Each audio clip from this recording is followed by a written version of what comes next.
Welcome to the Stateless Standard, where we hold the golden torch high against the shadows of power. Here, we don't whisper polite myths about the land of the free. Today, we expose the raw truth about the more than a century-long con that turned a republic into a controlled experiment in mass obedience. Buckle up, boys and girls. This isn't about aliens or lizard people. It's about the very real machinery that keeps the productive class in chains while the elite pull levers in the dark. It starts in 1913. While most Americans were busy with Christmas shopping and daily survival, a cabal of bankers quietly rammed through the Federal Reserve Act. The official line? To stabilize the economy. The reality? They handed control of the nation's money supply, its very lifeblood, to a private cartel. Not a government agency. A private banking syndicate owned by the same old families who never appear in school textbooks.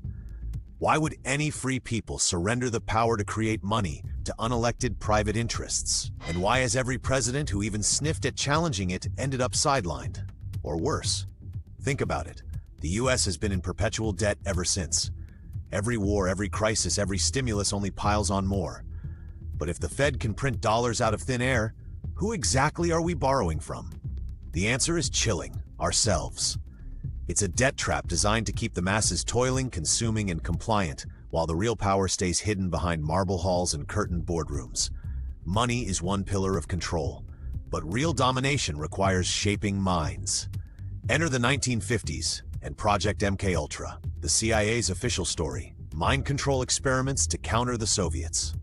The leaked documents tell a darker tale. They dosed unsuspecting Americans, often ordinary citizens, with LSD and worse, without consent. People were broken, memories erased, lives destroyed. Many of the records were burned before the public ever got a glimpse. If that's what they admitted, what's still classified? And what digital MKUltra are they running right now through your smartphone? Fast forward to today. Every scroll, every like, every notification is an algorithm deciding what you see, what you feel, what you believe. Coincidence that the same investment firms with stakes in the Fed's member banks also own massive chunks of Meta, Google, Amazon? The same money controls the flow of currency and the flow of information. It's not random, it's a feature. But the web goes deeper.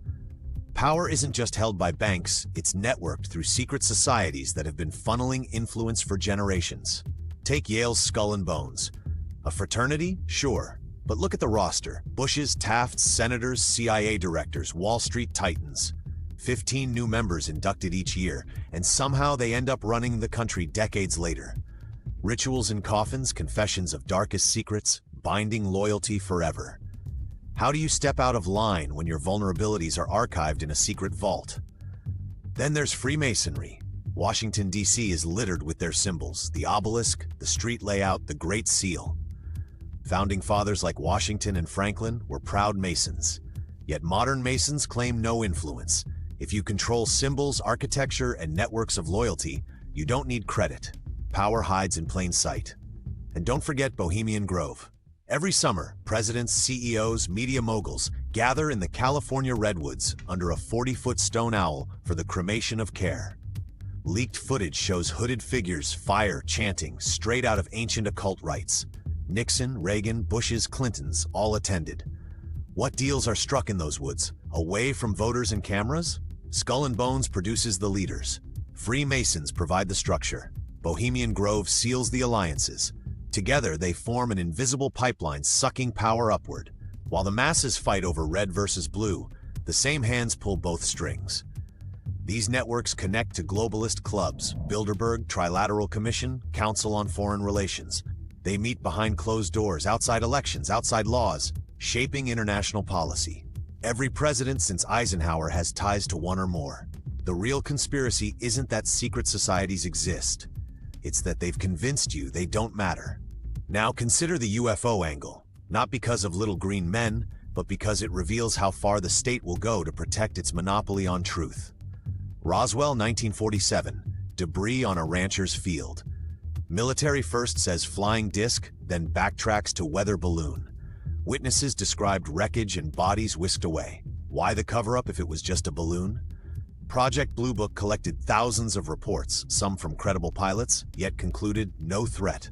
Area 51, denied for decades, then admitted in 2013 as just a test site. Whistleblowers claim underground facilities house reverse-engineered tech. Stealth bombers, microchips, fiber optics, human inventions, or drip-fed from crashes? If you had technology decades ahead, wouldn't you hide it? Use it for military dominance? Feed it slowly into the economy to control innovation? The bigger question, why keep the public in the dark? Because full disclosure might spark dangerous questions about who really runs the show. And let's not forget the state's long history of experimenting on its own people. Tuskegee syphilis study, chemical releases over cities, weather manipulation in Vietnam. If they could do that half a century ago, what are they capable of today? By the 2000s, the cage tightened. 9/11 brought the Patriot Act, mass surveillance. Snowden exposed PRISM, tapping into tech giant servers. Your every click, text, search, tracked, stored, analyzed. I have nothing to hide, people say. That's how control works. It doesn't need to punish everyone, just enough to keep everyone afraid. Today, algorithms know you better than your family. They predict your moods, spending, vulnerabilities. Cambridge Analytica showed how data can sway elections. If a meme can nudge your vote, are you truly free? The infrastructure is already here. Facial recognition everywhere, smart devices listening, digital currencies that could track every purchase. Tie your bank account to a social score, and suddenly dissent costs you money. It's not fiction, it's happening in pieces around the world. Billionaires build rockets, bunkers, AI replacements. Are they preparing for a collapse they helped engineer? The scariest part? The cage has no bars, because it lives in your pocket. A glowing screen that tells you what to think, buy, believe. We traded freedom for convenience. Maybe America was never about liberty. Maybe it was always a test site for the most advanced system of control ever devised. One where the masses believe they're free, while the statist elite tighten the noose.